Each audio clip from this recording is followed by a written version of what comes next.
familiares donde estén y para que tenemos una reunión más, si y usted permite, Señor. Pedimos todos en Jesucristo. Amén. Amén. Muy bien, entonces vamos a iniciar. Si tienen aquí, yo creo que pueden ver la pantalla. Voy a dar un pequeño resumen de lo que hemos hablado aquí en esta serie de estudios.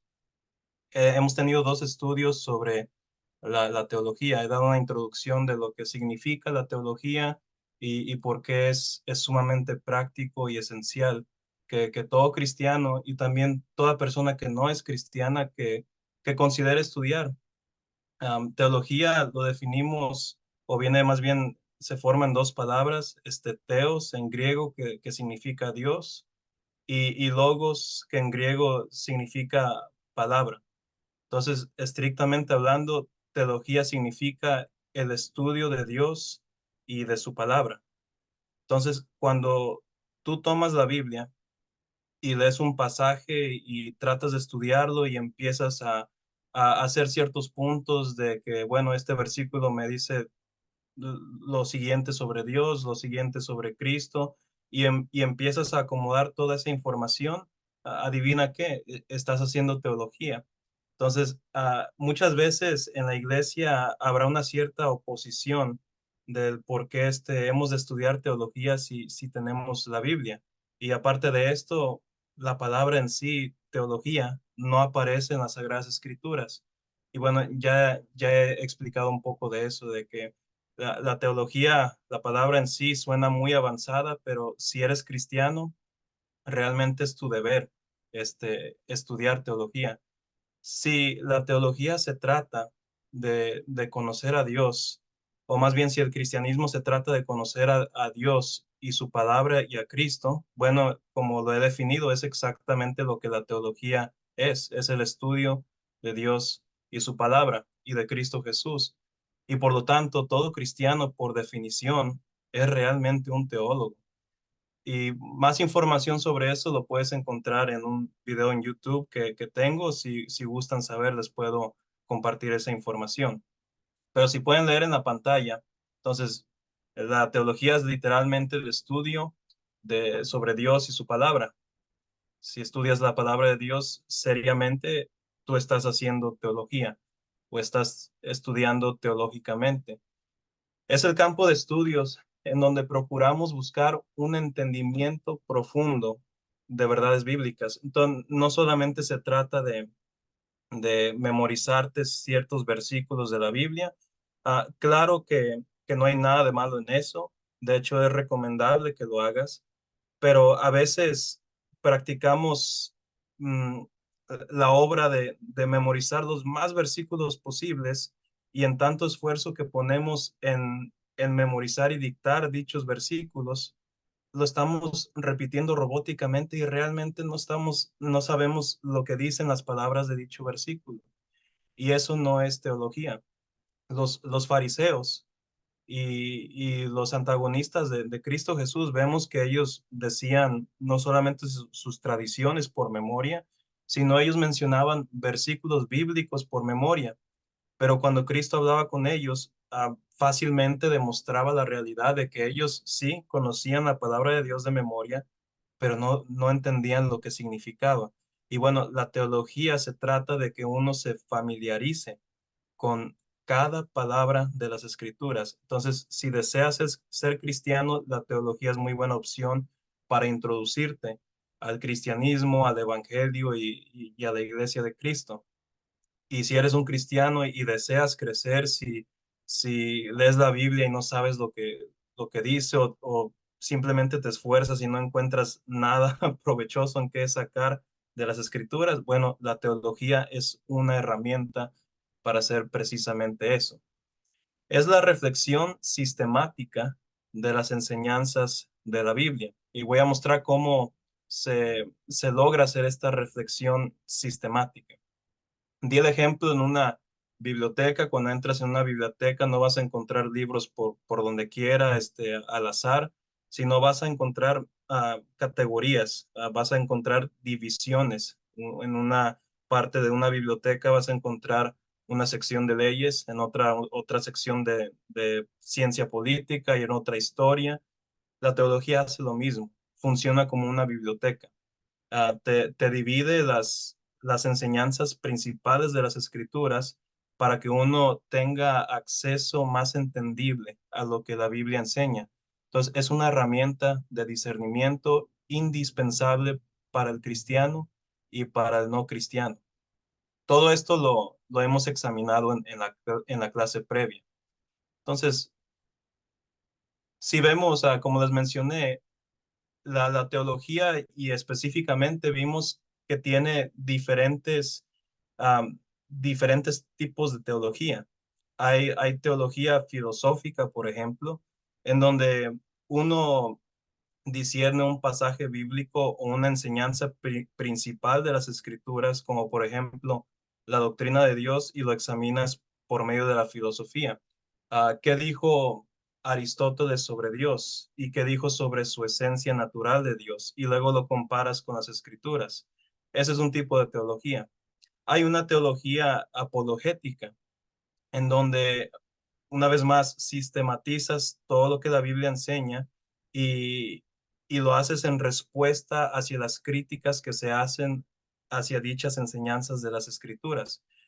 Por ejemplo, si alguien rehúsa creer en la divinidad de Cristo, lo que la teología apologética haría es sistematizar toda la información sobre Cristo y tomar pasajes como Isaías 9, como Isaías 7, Mateo 1, las palabras de Cristo, y empiezas a formar una serie de puntos en donde afirma la divinidad de Cristo y responde directamente hacia las objeciones que se hacen a través de, por ejemplo, la divinidad de Cristo. Hay diferentes tipos de teología y mencioné en la clase pasada de que el tipo de teología de la cual yo me voy a enfocar en estas series de estudios es lo que es la teología sistemática, en donde se procura organizar lo que se considera como las enseñanzas principales de las escrituras. Y en la pantalla verán que hay varias enseñanzas principales de las escrituras. Um, una persona que considera la Biblia aburrida, francamente hablando, es porque no ha reconocido de que en la Biblia hay miles y miles de puntos que se pueden hacer, que se pueden dividir esencialmente en estos 9 puntos que tengo en la pantalla. Te ayuda a leer con propósito las escrituras y si logras entender esto, la lectura bíblica nunca será aburrida porque siempre le vas a sacar algo. Como un hermano muy querido mío dijo, el estudio bíblico y en cuanto a la teología es como exprimir un limón y le sacas y le sacas y le sacas jugo.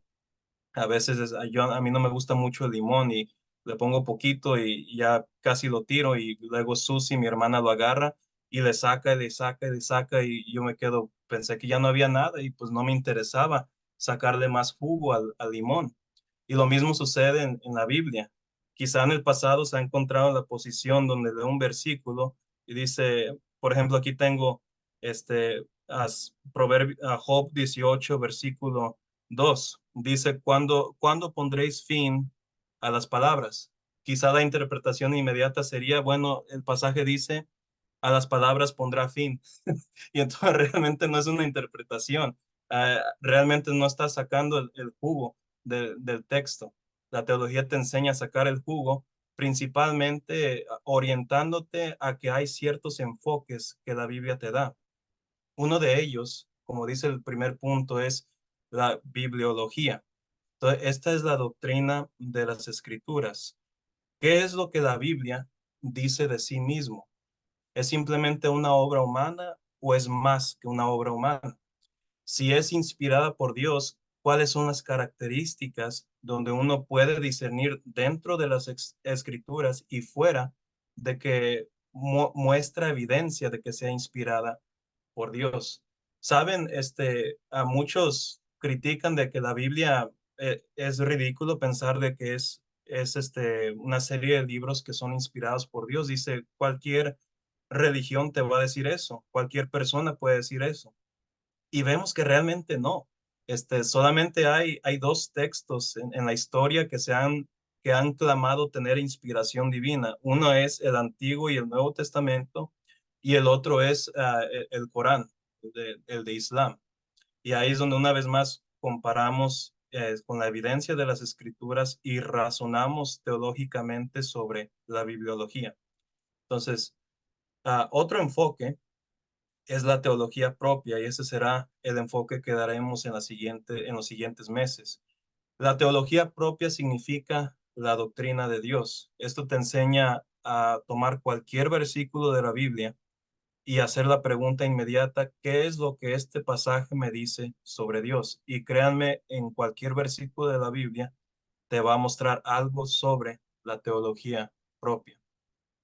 Hay un enfoque en la teología sistemática que es obvia y que es cristológica, que un cierto pasaje o un cierto libro está dedicado a decirte algo sobre Cristo.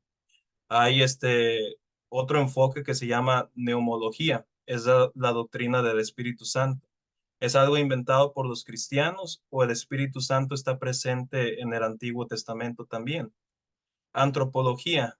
Esta es esencial el día de hoy, estudiar la doctrina del ser humano. Antropos, que significa hombre en griego.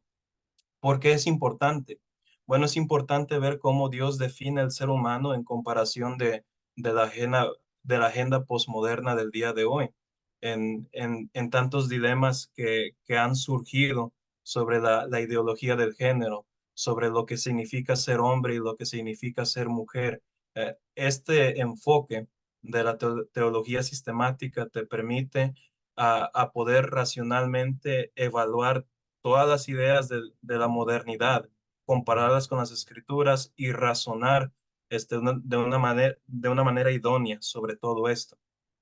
Hay angeología, la doctrina, una de las doctrinas más misteriosas de la Biblia y de las que más le interesa a las personas saber. Y soteriología, la doctrina de salvación; eclesiología, la doctrina de la iglesia de Cristo; y escatología, la doctrina de las últimas cosas. Entonces, hay bastante material, pero como les dije, mi enfoque será en la teología propia. Entonces, vayamos y al siguiente slide. Y bueno, les voy a decir algo controversial. Am, una es que la Biblia no es una teología. Esto parece destruir exactamente todo lo que he estado defendiendo en los últimos meses. Y la razón del por qué digo esto es porque la Biblia es más que nada una historia. No es un manual, no es un documento formal que encontraremos en catecismos o que encontraremos en una universidad como para aprender a ser ingeniero o lo que sea. La Biblia no es eso. La Biblia tiene un narrativo bastante simple, y no lo digo de una manera ofensiva, sino lo digo de una manera que lo glorifica. Y bueno, aquí tengo algo que dijo un individuo aquí en Estados Unidos, Leland Ryken, un experto en la literatura, y dedicó un libro sobre la literatura de las escrituras, y dijo lo siguiente: cada historia tiene un protagonista central, y en la Biblia ese protagonista es Dios. Él es el personaje central, el actor cuya presencia unifica el relato de la historia universal con sus innumerables personajes humanos cambiantes. Es obvio entonces que el principal elemento de progresión en la historia general de la Biblia son los propósitos de Dios que se desarrollan a lo largo de la historia del mundo. Si nos alejamos de la Biblia y la contemplamos de una sola vez, es sobre todo una historia, con muchos pasajes intercalados que interpretan el significado de los acontecimientos. Como otras historias, la Biblia tiene un patrón de principio, medio, final, un conflicto argumental unificador entre el bien y el mal, un enfoque en las personas en el acto de elegir y un protagonista central que es Dios. La Biblia no es una teología. Entonces, Emanuel, ¿por qué estás enseñando teología? Bueno, la Biblia es una preciosa historia que no tiene comparación, que se centra sobre Dios y los propósitos que Él ha puesto en su creación. Todo es teocéntrico en, en la Biblia. Toda la vida también y toda la realidad es teocéntrico. Y si no te gusta esto, también se puede argumentar de que toda la Biblia es cristológico, que es cristocéntrico y lo mismo de lo que acabo de mencionar ahí. Es una historia y esto glorifica el narrativo de nuestro Dios porque Él hace que la Biblia sea accesible a toda persona. O sea, desde que es una historia y no es algo formal como una teología en sí, esto hace que el conocimiento de Dios sea accesible para toda persona. Entonces quiero aclarar eso. La Biblia no es una filosofía, ni tampoco es una teología. Sin embargo, la Biblia, a pesar de que es una historia y a pesar de que no es una teología por sí misma, sí nos da permiso a teologizar, o sea, la acción de producir o de pensar teológicamente. Yo sé que esto suena un poco controversial o contradictorio, pero permítanme explicar. La teología es la reflexión sistemática de nuestras convicciones doctrinales. Generalmente, y estoy leyendo el tercer punto, la religión se experimenta primero y solo después se contempla, y la Biblia está lleno de estas experiencias. Abraham, por ejemplo, no atendió un seminario, no fue a una universidad para aprender de Dios. Él presintió a Dios, él se comunicó con Dios y luego él escribió todo eso, o más bien Moisés lo escribió, y ya a través de los años se teologiza sobre eso. Lo mismo sucedió con Moisés, lo mismo sucedió con los apóstoles, etcétera.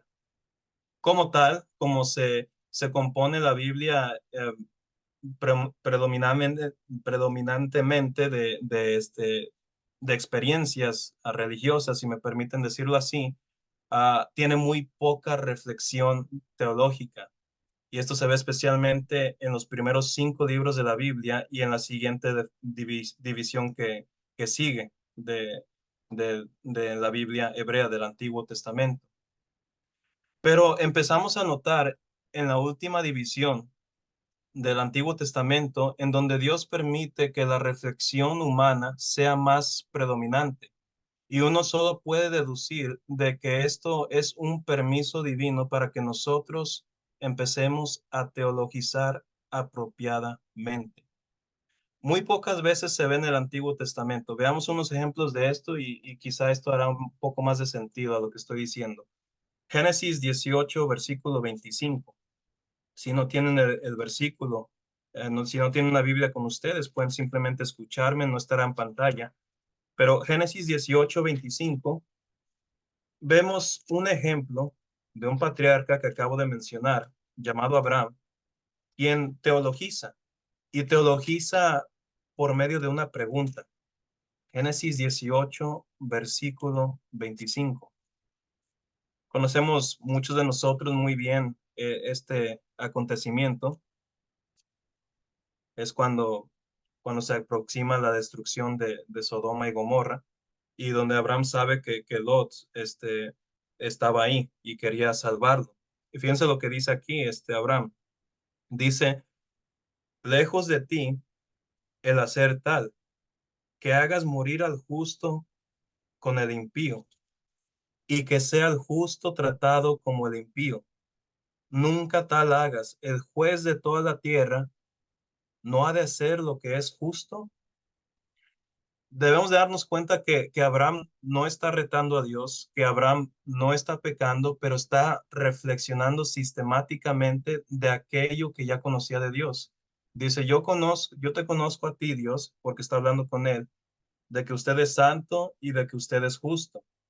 Y yo veo que Lot, está allá en Sodoma y Gomorra y está propenso a la destrucción que usted va a traer justamente hacia estas ciudades.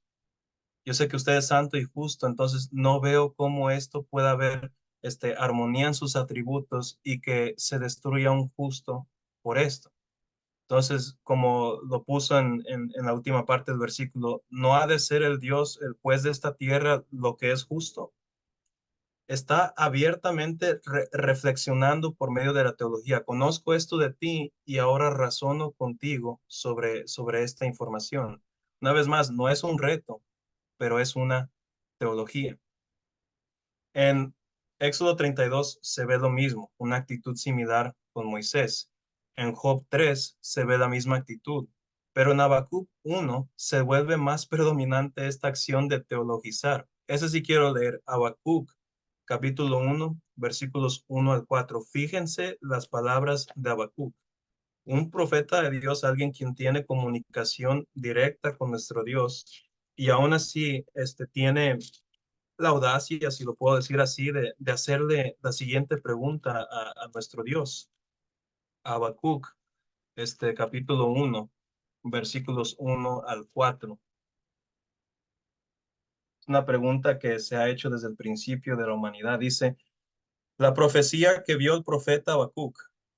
¿Hasta cuándo, oh Jehová, clamaré y no oirás? Y daré voces a ti a causa de la violencia, y no salvarás. Porque me haces ver iniquidad y haces que vea molestia. Destrucción y violencia están delante de mí, y pleito y contienda se levantan. Por lo cual la ley es debilitada, y el juicio no sale según la verdad. Por cuanto el impío asedia al justo, por eso sale torcida la justicia. Son palabras fuertes, pero es una reflexión una vez más sistemática. No está retando a Dios, simplemente está haciendo una pregunta. Dios, como Abraham, Dios, yo conozco que usted es santo y que usted es justo y que no se deleita en ver a los justos sufrir. Entonces, ¿por qué permites que los hebreos, que mis hermanos y hermanas estén sufriendo? Y el libro de Habacuc se centra en todo eso.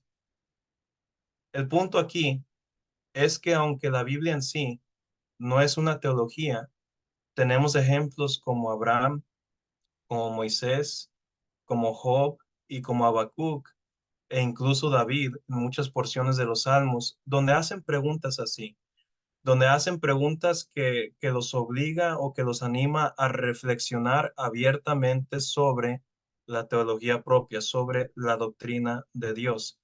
Y así es como empieza a agarrar forma la teología. Es la reflexión que te lleva hacia la curiosidad, hacia el asombro y hacia las preguntas. Así es como surge la teología. Entonces, la Biblia nos da permiso a teologizar. Es una historia, pero es una historia que tiene tanta información, que tiene tantas cosas de qué contemplar, que solo es natural para que el hombre teologice sobre sus enseñanzas. Esto se ve, los inicios de lo que es la teología, se ve con los judíos. Yo sé que en el pasado había hecho las clases media hora. Si están ocupados, yo entiendo, pueden luego acceder al video y si no, muchos yo sé que no les molesta que vaya un poco más. Entonces, la invitación está para ustedes si desean continuar con el estudio. Solamente daré unos minutos más. Pero como dije, la teología se forma por preguntas. Dios te invita a que tomes tu intelecto, que tomes tu corazón y que se lo presentes delante de Él. Él no quiere que guardes tus sentimientos.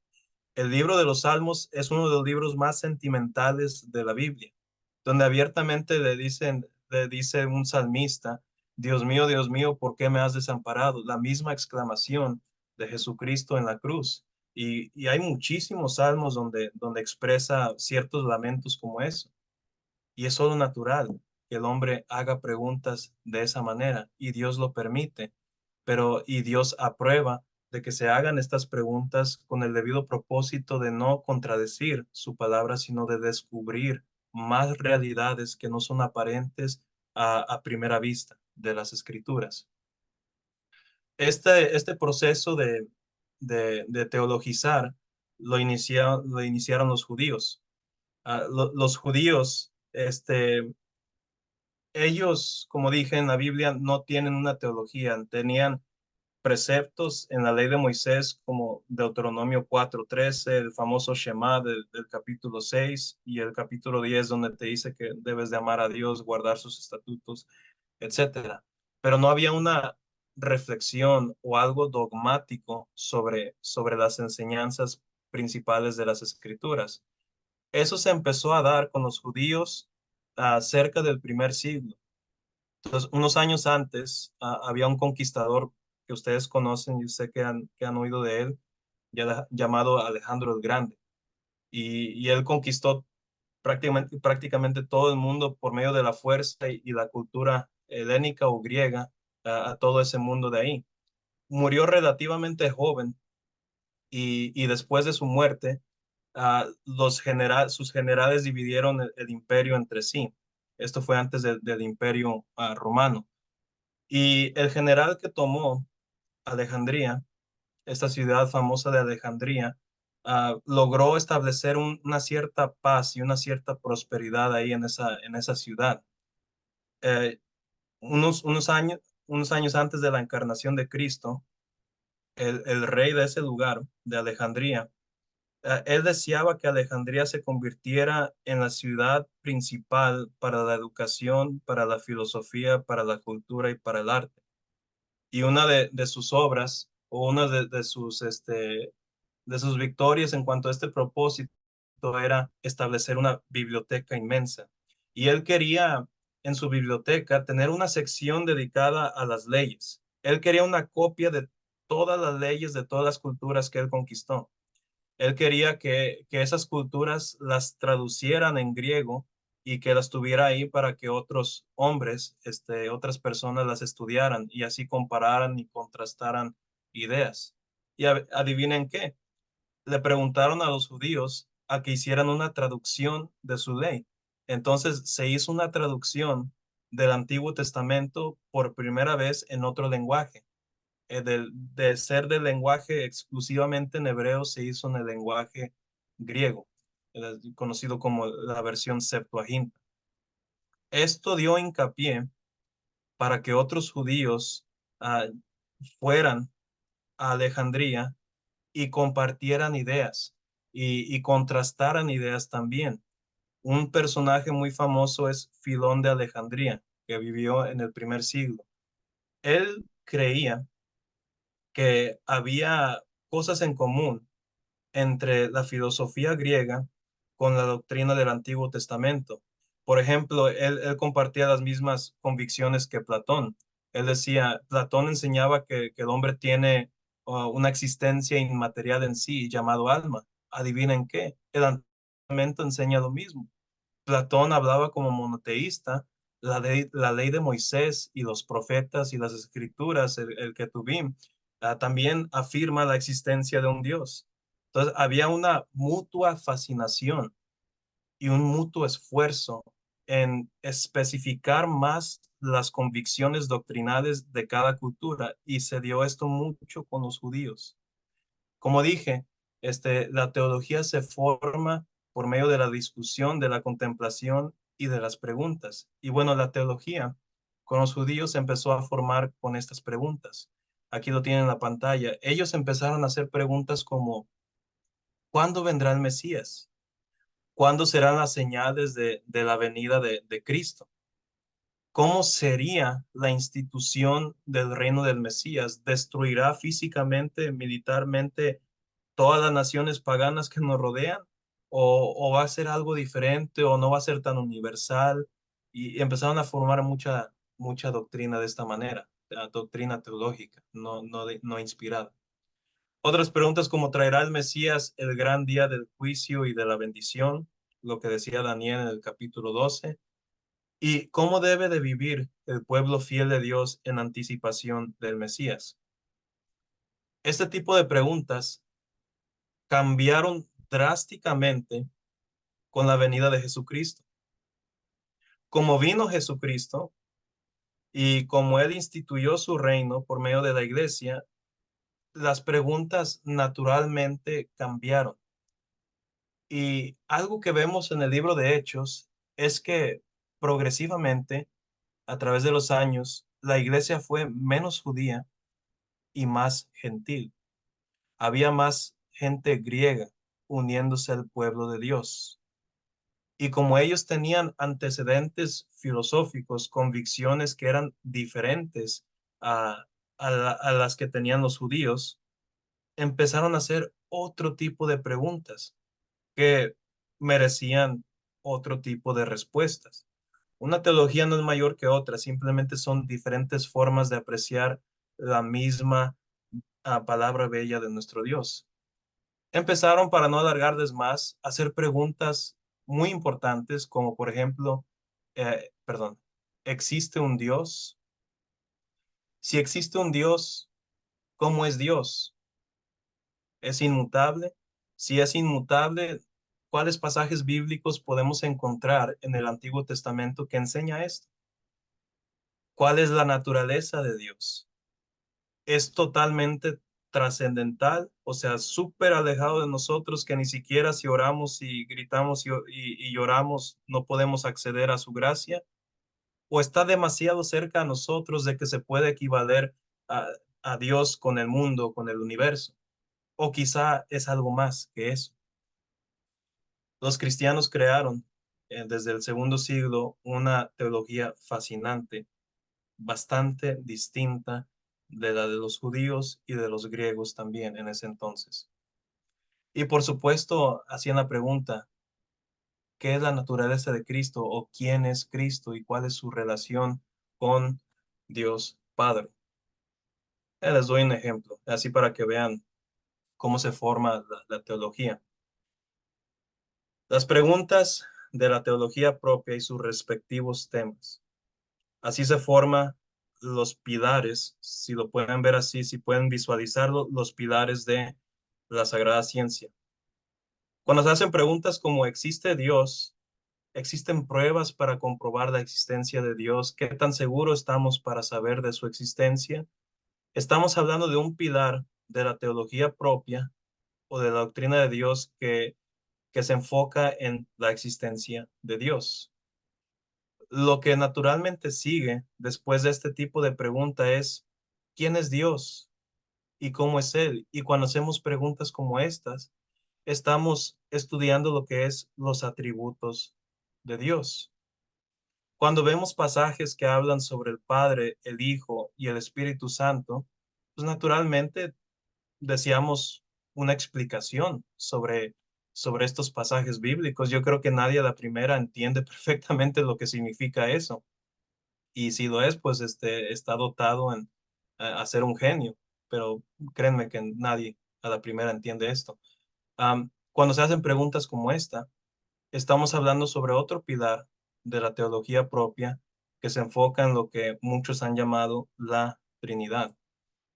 Y cuando se hacen preguntas como si está Dios activo en el mundo, si hay sufrimiento en el mundo, si hay mal, ¿qué nos dice esto sobre la presencia o la providencia de Dios? Entonces, la teología propia, la doctrina de Dios, la cual me estaré enfocando en los siguientes meses, se centran en estos pilares que tienen forma por medio de preguntas como estas.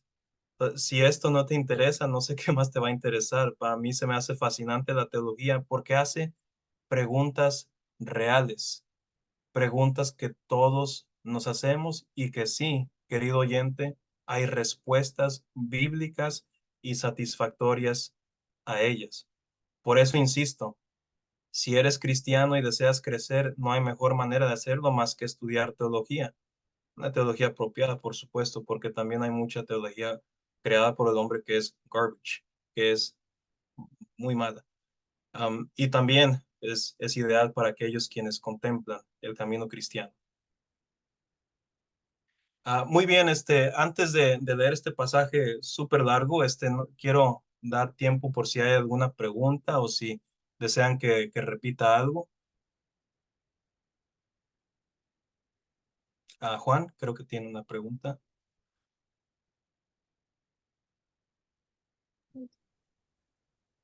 Sí, hermano, tenía una pregunta sobre cuando, más al principio, quería entender algo de los doctrinales que mencionaste. Ah, Ujú.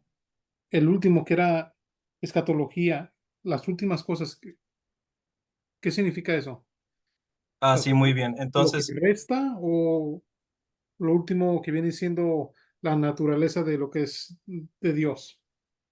no, eso, lo de la escatología se refiere se llama la doctrina de las últimas cosas. Entonces, es referente a la segunda venida de Cristo, es referente a ciertas interpretaciones que se hacen acerca de lo que se ha percibido que va a suceder antes o después de la segunda venida de Cristo.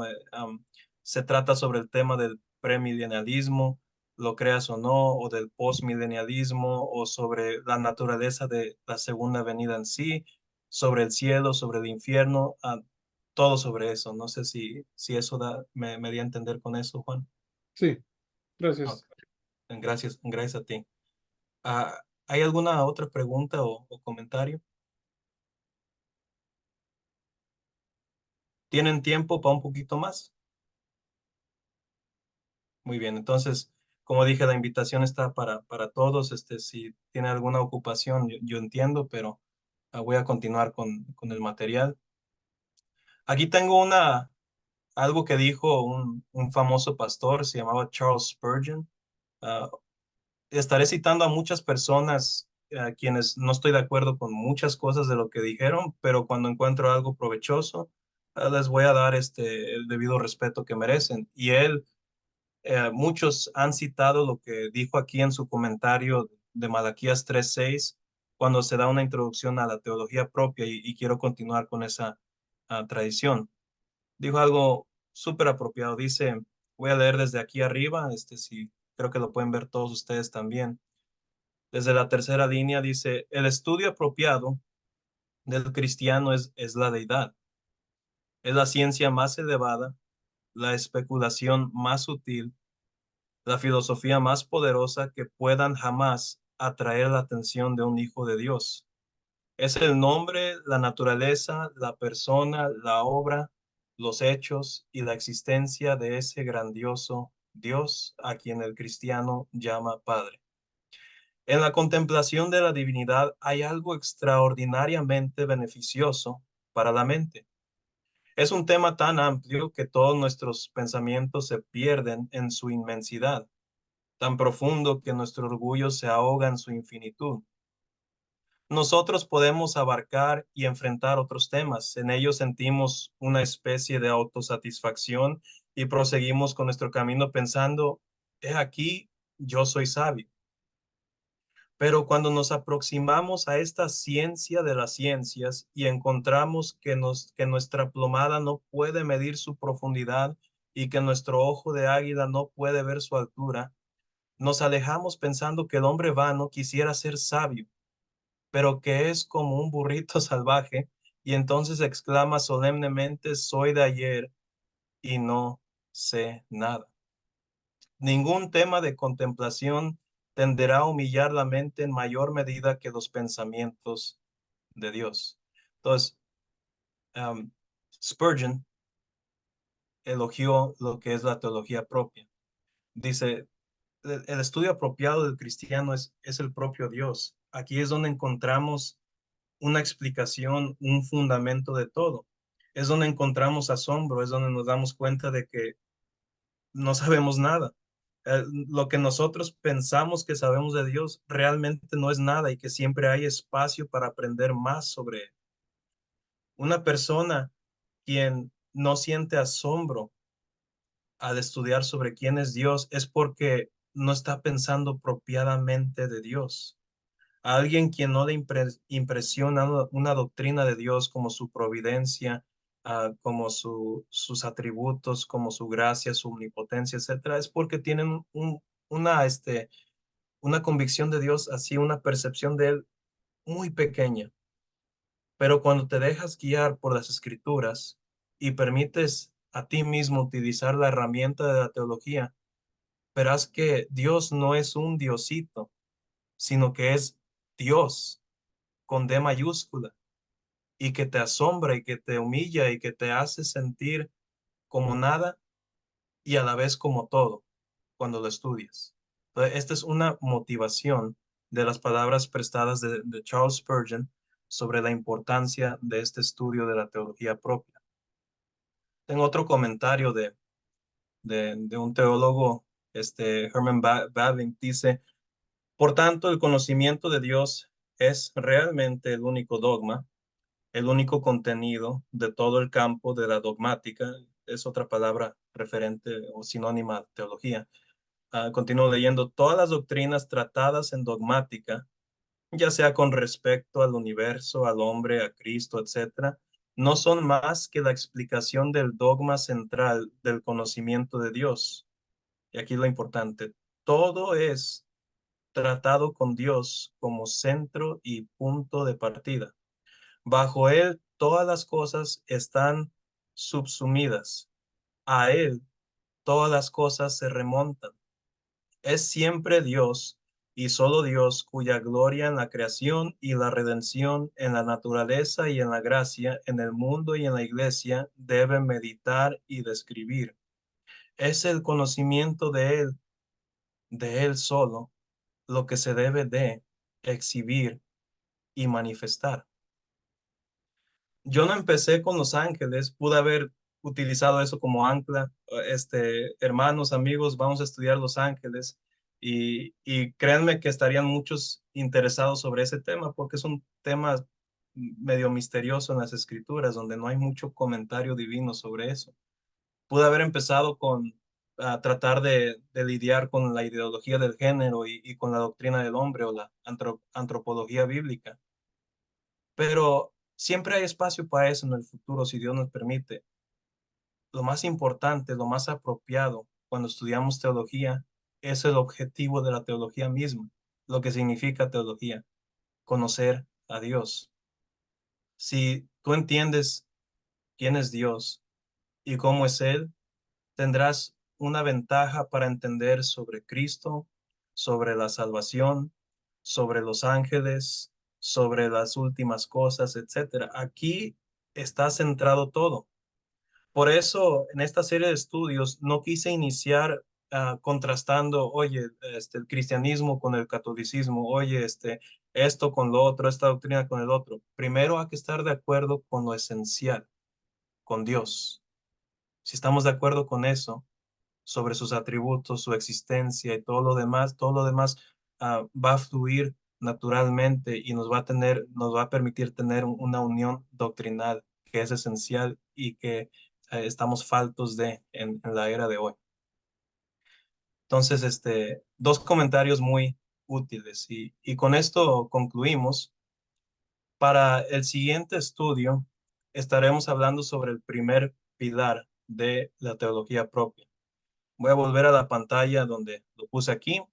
Hay cuatro pilares en la teología propia o la doctrina de Dios. La primera es la existencia de Dios, que su progresión natural es los atributos de Dios, su progresión natural es la Trinidad, y su siguiente progresión natural es la providencia de Dios. Vamos a seguir este orden y vamos a estudiar lo que es la existencia de Dios. Intentaré contestar las preguntas: si existe un Dios o si existen pruebas para comprobar la existencia de Dios. ¿Qué me dice la Biblia al respecto? ¿Y qué es lo que me dice la propia creación de Dios, la naturaleza y la filosofía y la lógica en cuanto a este tema? Y lo bueno de este tema, fíjense, es que nos hará más capaces a vivir sin ansiedad intelectual en el mundo moderno de hoy, pero también nos dará una cierta ventaja sobre el siguiente pilar de la teología propia. Si examinamos cuidadosamente los múltiples argumentos para esta doctrina, entenderemos más sobre el carácter y los atributos de nuestro Dios. El siguiente mes hablaremos de ello. Y hay bastantes argumentos en favor de la existencia, no del Dios de los griegos, no del Dios del Platón, no del Dios de Aristóteles, sino la existencia del Dios de la Biblia. Aquí nos estará presentando una serie de argumentos generales para comprobar la existencia de cualquier deidad. A mí me interesa la existencia del Dios de la Biblia, el único Dios de la creación. Está el argumento cosmológico, teleológico, moral, ontológico, el argumento en base de la resurrección de Cristo, las 5 vías de Tomás Aquino en base de la conciencia humana, de la inspiración de las Sagradas Escrituras, el argumento en base del ser, la apuesta de Pascal, etcétera. Hay muchísimas y voy a dar un resumen de ellas en el siguiente estudio. Muchas gracias por su atención. ¿Alguna pregunta, algún comentario, algo que gusten que repite o que clarifique?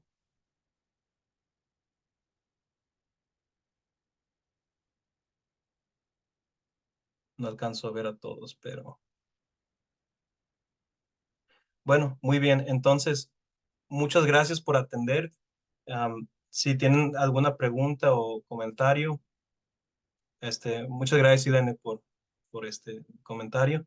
Me gusta que estaban aquí presente. El siguiente mes, las clases son una vez al mes.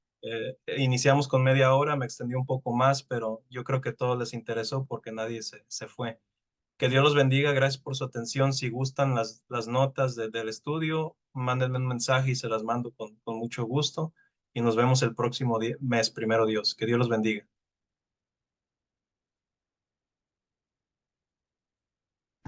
Gracias. Gracias a ustedes. Gracias, Emanuel. Thank you. Gracias, bro. Brother Que Cesar. tengan buenas noches a todos. Buenas Nos vemos otro noches. día. Igualmente que descansen. Gracias por